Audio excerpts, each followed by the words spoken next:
Leland Sklar here, and you're watching for BassPlayersOnly.com. It's the best.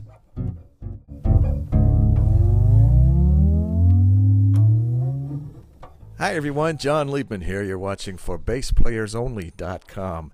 We are here today in the famous and Warwick World Headquarters, Markneukirchen, Germany, and I'm here with none other than bass legend himself, Leland Sklar. How you doing, Lee? Bass legume. Bass legume. I'm doing great. I'm having the time of my life. I love it here. This is my third one. I did the first 2 years of this, and then last year I had a conflict of scheduling with Phil Collins, so I couldn't be here. And I assured them I would come back this year, no matter what. So here we are.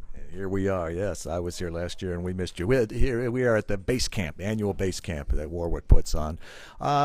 You were one of the earlier interviews we did on For Bass Players Only. I was just looking at it. It was from March 1st, 2010.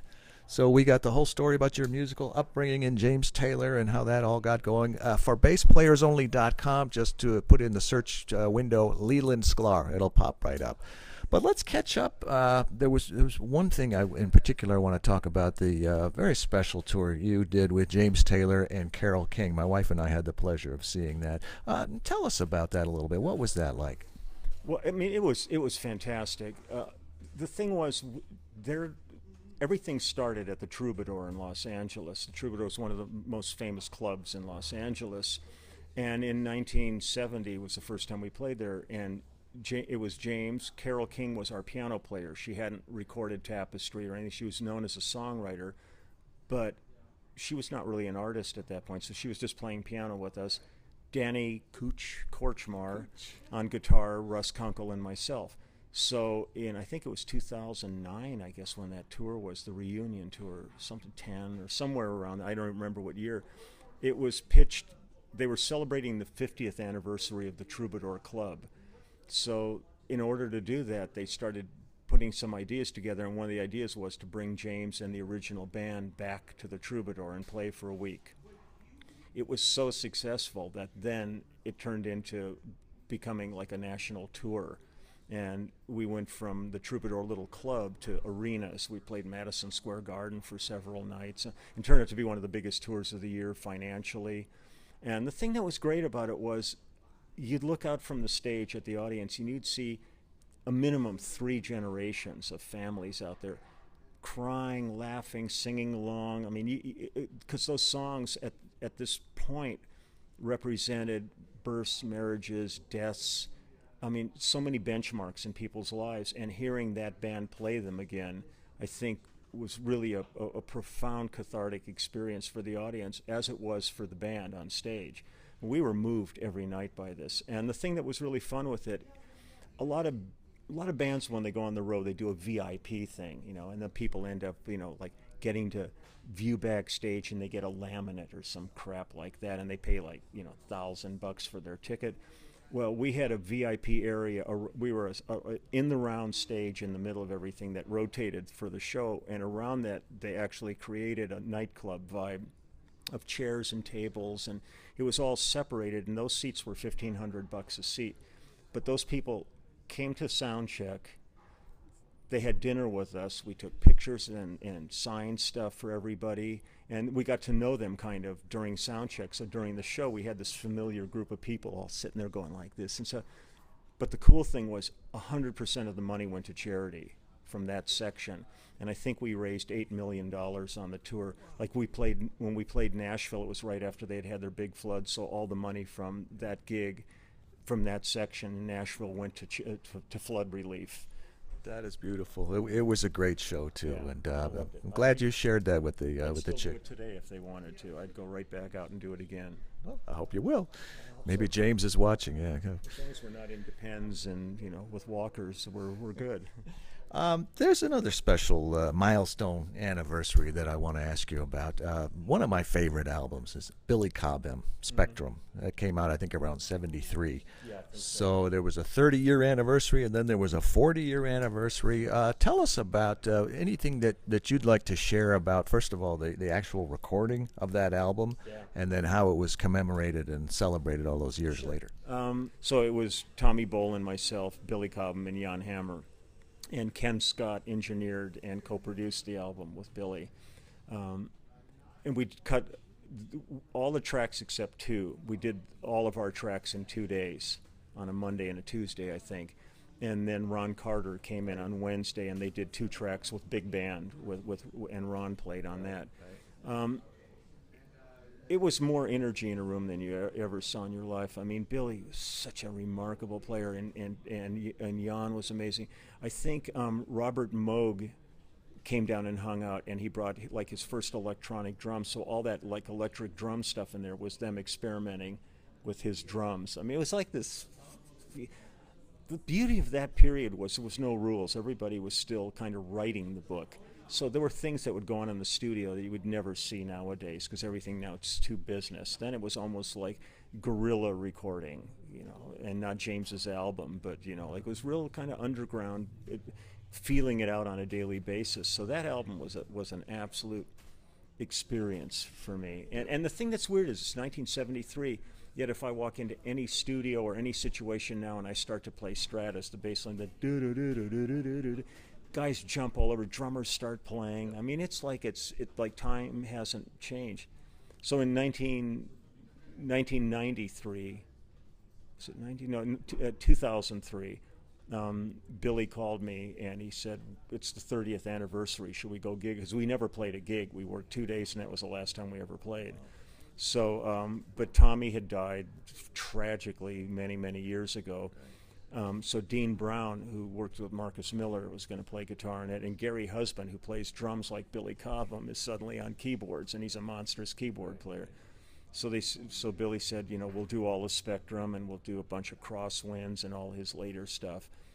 And we had a great time. It was stressful because we had a big book to learn, and we only had a couple of days to do it. But we went out and did, I think, it was either 14 shows in 16 days or 16 shows in 18 days, something. And we're all in a van with a U-Haul with the sound guy driving all the gear around. It was like, you know, it was like we were kids again.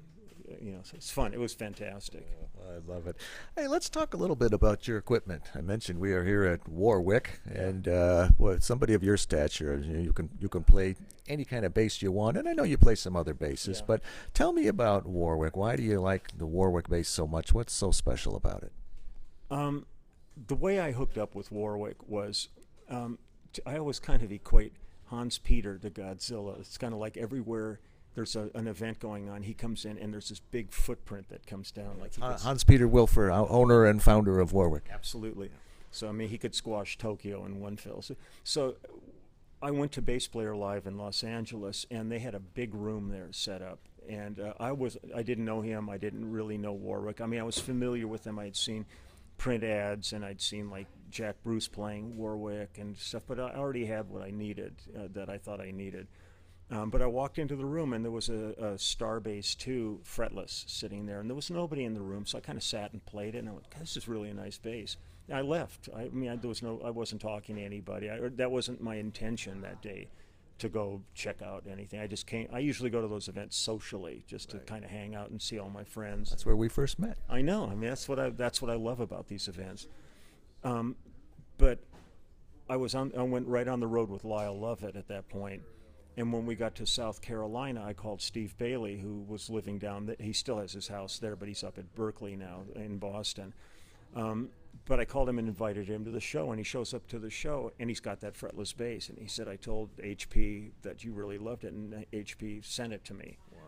And so I had no expectations of this at all. So I took a picture with it and sent it back to Hans, and I said, man, I can't thank you enough. This is unbelievable. You know, it's because I'm not a gearhead. I don't hustle all the companies for equipment. I've got the few things that I need, and that's what I do. Why do you like it so much? What do you like about it? Well, it just played beautifully. It felt great. It I mean, all I look for in a bass, I don't care about the cosmetics or any of that stuff. You pick it up if it feels nice and sounds great. That's all I want. It's a tool. It's just, you know, it's what I need to do my job. Then I hooked up with, I met HP for the first time. Right after that was the NAMM show. So I went and introduced myself to him. And it was one of those things, like I met him, and within 5 minutes I felt I'd known the guy 20 years. I mean, he's just one of these engaging, really warm human beings. He's an incredible businessman, but he's also so passionate about what he does. And to me, that speaks volumes. People that have that kind of stuff, anybody can go do business, and Donald Trump can go do business, but he's going to screw everything that lives on the way. This guy is the most loving, caring businessman. So we hit it off, and he said, "Have you ever been to the Music Messe in Frankfurt?" And I said, "No, I've never been." He goes, "Want to come?" So he flew me over to go to that. And I came out here initially to the factory and saw it, and this completely blew my mind. I mean, this makes the Starship Enterprise look like a Conestoga wagon going across the Midwest in the 1800s. It's phenomenal. And plus the green aspect of it, of the geothermal and solar and all the stuff. It's an amazing company and an amazing family. So the Starbase just turned into something that felt so good to play. And since I got it, I've probably done 40 albums on it and all kinds of stuff. It works on everything. I've used it on every genre, and it works beautifully for everyone. So I'm thrilled with it. I really love playing that bass. So, we have a great relationship. I love working with this company. Yeah, it's a good group of people from the top down. Yeah. What have you got coming up in the future? Is there anything that either you have coming up or something that you aspire to do that you've always wanted to do and haven't done yet? I don't really think about anything except today and tomorrow. I don't think about my discography, my history. That speaks for itself, but I just want to keep plowing. I don't want those fields to go fallow. So just keep out there digging. Well, please keep digging, because I'm there. Last question, Lee. Yeah. What would you be if you were not a bass player? Something outside of music. Probably a professional transvestite bowler. I know how to bowl in heels, and it makes my calf look better. I ask pretty much everybody that question, and I get a lot of interesting answers, and I've never gotten that one before. Well, I'll let you know which league I join. Yes, please do, and we'll put it up on For Bass Players Only. Fantastic. The T-shirts are fantastic. Okay.